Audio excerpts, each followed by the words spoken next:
Sir, আপনার কাছে আমাদের প্রথম প্রশ্ন হলো যে আমরা গত 25 বছর বা তারও বেশি সময় ধরে আপনার লেখা এবং আপনার প্রোডাকশন দেখছি, এবং আপনাকে মানে আমাদের কাছে আপনি অত্যন্ত জনপ্রিয়। শুধু জনপ্রিয় এই শব্দটা বললেও যে নানান রকম দোতনা ফুটে ওঠে, তার থেকেও বরং বলি যে বুদ্ধি, রুচি এবং সাহিত্যবোধ তিনটে মিলিয়ে আপনাকে আমাদের ভালো লাগে, এবং সেটা আমাদেরকে নানান সময়ে নানান মানুষ জানিয়েছেন। আপনার কাছে কি সে খবর গিয়ে পৌঁছয়? পশ্চিমবঙ্গের পাঠক সমাজ, পশ্চিমবঙ্গ থেকে আসা আমেরিকাতে যে বাঙালি পাঠক সমাজ বা দর্শক সমাজ, তারা আপনাকে কিরকম সমাদর করে, সেটা কি আপনি জানতে পারেন স্যার? না, সেটা কিন্তু ভাই আমি সেই অর্থে জানতে পারি না। আচ্ছা। জানতে পারি না, কিন্তু আমার একটা ধারণা আছে, মানে আমি মনে মনে ভাবি বা দেখিও যে আমাদের বইপত্রগুলো তো পশ্চিমবঙ্গে যায় না। যখন বইপত্রগুলো যদি না যায় তাহলে কী করে ওই পাঠকরা আমার সম্পর্কে জানবে? তবে বেশ কয়েক বছর ধরে ক্রমাগত দেশ পত্রিকাতে পূজা সংখ্যায় লেখা লিখেছি, এর কারণে হয়তো কেউ কেউ জানতে পারে। হ্যাঁ। তবে যখন আমেরিকাতে আসি বা ইংল্যান্ডে যাই, তখন বোঝা যায় যে হ্যাঁ, জি। পশ্চিমবঙ্গের থেকে যারা আসছেন তারা আমার লেখার সঙ্গে পরিচিত। একটা সংস্থা বোধহয় আপনার বেশ কিছু বই করেছে না পশ্চিমবঙ্গ থেকে, বিজেশ সাহা প্রতিভাস থেকে? প্রতিভাস থেকে একসময় করেছিল, ওদের সঙ্গে কোনো যোগাযোগ নাই, কি অবস্থা কিছু জানি না। আচ্ছা আচ্ছা। তো এই বই যাওয়া আসার ব্যাপারটা কি মূলত ইকোনমিক এবং রাজনৈতিক কারণে হয়, নাকি আমি কোনো সেটা কেউ উদ্যোগ দিচ্ছে না বলে হয়ে উঠছে না? না, প্রকাশকরা নিশ্চয়ই চায় যে সেখানে বই যাক, তবে যে বইমেলাগুলো হচ্ছে না ওখানে হয়, ওখানে কিন্তু বেশ ভালো বই যায়। হ্যাঁ হ্যাঁ, এইবার সেটা। মানে বেশ কয়েক বছর ধরে দেখছি এটা। জি। আর টেলিভিশনের সময় থেকে আমরা যে জিনিসগুলো পেয়েছিলাম, সেইগুলো পরবর্তীকালে ভালো করে মাস্টার করে ডিভিডি করা, যেমন ধরুন এইসব দিনরাত্রি বহুব্রীহি, কোথাও কেউ নেই, নক্ষত্রের রাত, এগুলো সবকটাই আমরা দেখেছি। কিন্তু আমরা নানান সময় টুকরো টুকরো দেখেছি, কিংবা ভিএইচএসে দেখেছি, কিংবা আমরা এখানে এসে এই দেশে এসে দেখেছি।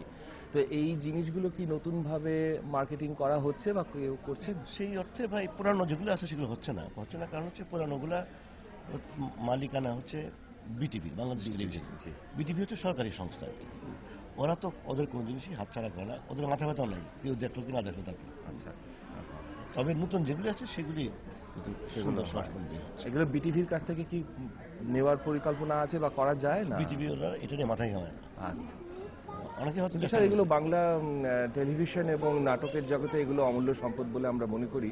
কারণ ওই প্রথম আমরা দেখতে পেলাম যে থিয়েটার থেকে অসম্ভব শক্তিশালী কয়েকজন অভিনেতা অভিনেত্রী যারা টেলিভিশনে গিয়ে আপনার সঙ্গে কাজ করলেন, এবং আপনি আমেরিকা থেকে আপনি কবে ফিরে গেছেন স্যার? আমি 1983 সালে। 83 সালে আপনি ফিরে যাওয়ার পরেই সঙ্গে সঙ্গে কিন্তু কাজ করা শুরু হ্যাঁ, করেন, শুরু করি। এবং সেটাই আমরা সঙ্গে সঙ্গে দেখতে পাই, এবং আমরা সঙ্গে সঙ্গে সেই খবর পেয়ে গেলাম যে এইরকম ভালো কাজ হচ্ছে।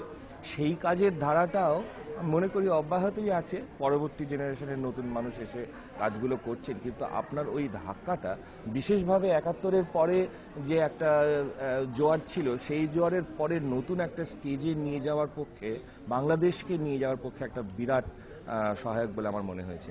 আপনার চিন্তা কি ছিল স্যার, আপনি যখন ফিরে যান? যে 71 আপনি দেখেছেন, তার আগের ঘটনা আপনি জানেন, তারপরেও আপনি দেখছেন যে বাংলাদেশ টেলিভিশন কোথায় যাচ্ছে, তারপরে 83 সালে যখন আপনি নতুন করে ফিল্ডে নামছেন, তখন আপনার মনে পরিবর্তনের কি কি ভাবনা মাথায় ছিল? ভাই, পরিবর্তনের কোনো ভাবনাই মাথায় ছিল না।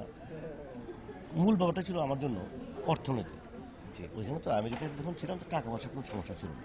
ওখানে যে বিশ্ববিদ্যালয়ের জন্য শিক্ষকতা শুরু করলাম, অতি অল্প বেতন। ওই বেতনে তো আমার সংসারই চলে না। তো ওই টেলিভিশনে নাটক লেখলে কিছু বাড়তি পয়সা পাই, ওইটা ছিল আমার জন্য সবচেয়ে বড় ইনসেন্টিভ, আর কিছু না। এর মধ্যে সাহিত্য টাহিত্য অনেক পরে আসছে। আমি তখন ভাবছি যে কিছু টাকা দরকার আমার। হ্যাঁ, তখন একটা গল্প কথিত আছে আপনার সম্পর্কে। আমি মামা বলতাম, আহমদ সফা মারা গেছেন, তিনি চট্টগ্রামের লোক বলে, আমার মাও চট্টগ্রামের বলে তাকে আমি মামা, আমার মাও তাকে ভাই বলে ডাকতেন। তিনি আমাকে বলেছিলেন যে একবার আপনার লেখা পড়ে তার এত আনন্দ হয়েছিল, তিনি আপনার সঙ্গে আলাপ করে বলেছিলেন, তুমি হুমায়ুন আহমেদ, তোমার লেখা পড়ে আমার খুব ভালো লেগেছে, এই নাও 1 টাকা দিলাম। এই ঘটনাকে আপনার মনে পড়ে? ঘটনা মনে আছে। স্বভাবের তো অনেক পাগলামি ছিল। জি। একবার স্বভাবেকে দেখলাম আপনার রিক্সায় করে যাচ্ছেন, খুব শুকনাম। তো আমি যে শুনে স্বভাবে কী ব্যাপার, উনি বলেন যে না খেয়ে ঘুরতেছি সারাদিন থেকে। যে কেন? না, আমি একটা লিখবো, একটা গল্প লিখবো, এটা ক্ষুধার উপরে, এটা গল্পটা অনুভব করা, ক্ষুধা অনুভব করার জন্য না খেয়ে সকাল থেকে ঘুরতেছে। সকাল থেকে সন্ধ্যা পর্যন্ত ঘুরলেন, রাত 8টার দিকে অজ্ঞান রিক্সাতে পড়ে গেলেন। এই হচ্ছেন আহমেদ সফা। সত্যি তাই। স্যার আপনি তো এখানে বঙ্গ সম্মেলন এদেশ ছাড়ার আগেও বোধহয় দেখেছেন, তাই না?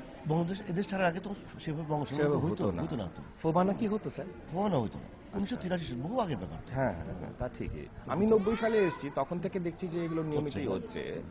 আর আপনি কি প্রতি বছরই প্রায় এখানে আসেন? না না না, আমি খুবই বেড়াতে খুবই অপছন্দ করি। এটা কারণ দীর্ঘ 15-16 ঘন্টা প্লেনে বসে থাকতে হয়, কিছুই করার নাই, এবং সিগারেট খেতে পারি না। আপনি কি রিটায়ার করেছেন স্যার? আমি ইয়ে থেকে যখন পুরোপুরি লেখালেখি শুরু করেছি তখন ঢাকা বিশ্ববিদ্যালয় থেকে রেজিগনেশন লেটার দিয়েছি, আচ্ছা আচ্ছা। কারণ এখন যে সেই সময়টা দিতে পারছে না ছাত্রদের। তো এবারে এসে আপনার কি মনে হলো, কি অভিজ্ঞতা হলো বঙ্গ সম্মেলনে এই যে অনুষ্ঠানগুলো খুব দেখলেন? গোছানো আর কি, গোছানো, এবং দেখুন যে এদের একটা আন্তরিক চেষ্টা আছে যে বেস্ট পসিবল পিপুল বা বেস্ট পসিবল ট্যালেন্টসকে একত্র করার, ওই চেষ্টাটি আন্তরিক। সেখানে বাংলাদেশে বলে যে আমরা আলাদা হয়ে আছি তা না, বাংলাদেশের প্রচুর শিল্পী তারা এখানে এসেছে এবং অনেকে আনার চেষ্টা করা হচ্ছে, এটা আমার কাছে ভালো লাগছে যে ওরা নিজেরা আলাদা হয়ে যায়। তা ঠিকই। আর সেমিনার যখন হলো, যেখানে আপনি গেলেন, ও সেমিনারগুলো ভালো হয়েছে। আমরা এতটা আশাও করিনি যে এতজন আসবেন, দাঁড়িয়ে থাকবেন। সুনীল দা তো খুবই চমৎকার করে কথা বলেন, সমরসুনীলদারও কথা বলার ভঙ্গি চমৎকার। এটা স্যার আমরা সবকিছু শুনে উল্টোটাও খুব ভালো শুনেছি লাগছে। যে, আমরা পাশাপাশি এটাও শুনেছি যে প্রত্যেকে বলেছেন আমাদের পরিচিত যে সব থেকে সংক্ষিপ্ত এবং উইটি এবং অল্প কথায় উত্তর দিয়েছেন হুমায়ুন আহমেদ, এবং সেটা সবার খুব ভালো লেগেছে। তবে সেটার পেছনে স্যার আপনার অধ্যাপনার অভিজ্ঞতা কাজ করে। আমি নিজে অধ্যাপনা করি, সেজন্য আমি কোন জানি। বিষয়ে আপনার অধ্যাপনা? আমি অপারেশনস রিসার্চ এবং ম্যানেজমেন্ট সায়েন্স এই দুটো বিষয়ে পড়াই। জি, আমি এখানে পেন স্টেট থেকে করেছি। তো অনেক বড় ইউনিভার্সিটি। জি, তো সেখান থেকে করে তারপরে আমি এখানে অধ্যাপনাও করছি এবং একই সঙ্গে ম্যানেজমেন্ট কনসাল্টিংও করি একটি ফার্মের পার্টনার হিসেবে। লেখালেখির কাজ সাথে করি। জি, আমি লেখালেখি সারা জীবন লেখালেখি আমি করি। সৌম্য দাশগুপ্ত নামে আমি কবিতা লিখি এবং বাংলাদেশের বহু কাগজে, প্রথম আলো থেকে আরম্ভ করে বহু কাগজে আমার লেখা প্রকাশিত হয়।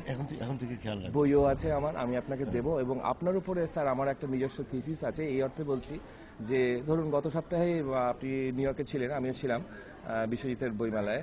সেখানে একটা আলোচনা হচ্ছিল, আপনি আসতে পারেননি, কিন্তু সকালবেলায় আলোচনা হচ্ছিল প্রকাশনা জগৎ এবং লেখক জগৎ ইত্যাদি। সমরেশ মজুমদারও ছিলেন এবং সেখানে আমরা বলাবলি করছিলাম। এটাও খুব পরিচিত কথা যে হুমায়ুন আহমেদ বাংলাদেশে পাঠক তৈরি করেছেন, এবং আমি সেটা তো মানি বটেই, কিন্তু আমি এই অর্থে আরও মানি যে এর আগেও কিন্তু পাঠক এক শ্রেণীর ছিল যারা যে রুচির বই পড়তো, সেই রুচির বই এখন হয়তো অনেক শিক্ষিত মানুষ হাতে নেবেন না, কিন্তু আপনি রুচির সঙ্গে পাঠক তৈরি করতে পেরেছেন। এটা আমাদের কাছে একটা, খালি বাংলাদেশ বলে নয়, এবং আমি মনে করি যে পশ্চিমবঙ্গেও একটা বিরাট পাঠক শ্রেণী তৈরি হয়েছে যারা আপনার মাধ্যমে আর একটা দেশ এবং তাদের সংস্কৃতি এবং তার সবকিছু মিলিয়ে তাদের একতা এবং সাধারণ ছোট ছোট ভিন্নতা, এগুলোকে নিয়েই একটা ভালোবাসার আবরণে জড়ানো একটা নতুন জগৎ খুঁজে পেয়েছে। সেই জন্য আপনার কাছে আমাদের অনেক কৃতজ্ঞতা।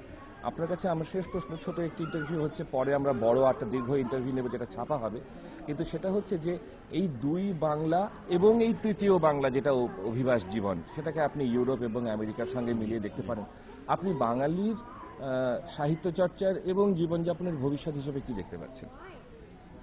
ভাই কখনো সেভাবে চিন্তা করিনি, এটা অনেক চিন্তার বিষয় আছে এখানে। চট করে উত্তরটা দেওয়া যাবে না, চট করে আনসার করতে পারছি। বুঝতে পেরেছি। তবে আপনি নিজে যে কাজগুলো করছেন সেটা যদি তার একটা পরিচায়ক হয়, তাহলে কি আপনার কোনো একটা ভাবনা রয়েছে যে আমি আগামী 5 বছরে এই ধরনের কাজ করতে চাই? ফিল্ম হোক, লেখা হোক, নাটক হোক, থিয়েটার হোক, টেলিভিশন হোক, কোন দিকে আপনার উৎসাহ এখন বেশি যাচ্ছে স্যার? ঠিক এই মুহূর্তে এই আসলে উৎসাহ তো সব দিকেই ভাই, কোনোটাকে বাদ দিয়ে কোনোটা আলাদা করতে পারছি। এই মুহূর্তে কোনো বড় কিছু লিখছেন? এই মুহূর্তে একটা বড় উপন্যাস লিখছেন? নাম হচ্ছে মাতাল হাওয়া। আচ্ছা, 1969 আমাদের যে গণ অভ্যুত্থান হলো, যেখানে আইয়ুব শাসন শেষ হলো যেখান থেকে, এবং আমাদের স্বাধীনতার শুরু ওইটার উপর। ওই সময়। আচ্ছা আচ্ছা, যে সময়টাকে নিয়ে হয়তো আখতারুজ্জামান ইলিয়াস চিলেকোঠার চেপাই লিখেছেন, সেই সময়টার উপরে। অনেক ধন্যবাদ স্যার, পরে আপনার সঙ্গে বিস্তৃত একটা ইন্টারভিউ নেব। Thank you very much. আপনি ভালো থাকেন, ঢাকায় আসেন না? জি অবশ্যই, ঢাকা আমি আসি, প্রায় আসি। আসলে এইবার দেখা আমি হবে। অবশ্যই দেখা করবো। ঠিক খোদা আছে, হাফেজ ভাই। খোদা হাফেজ।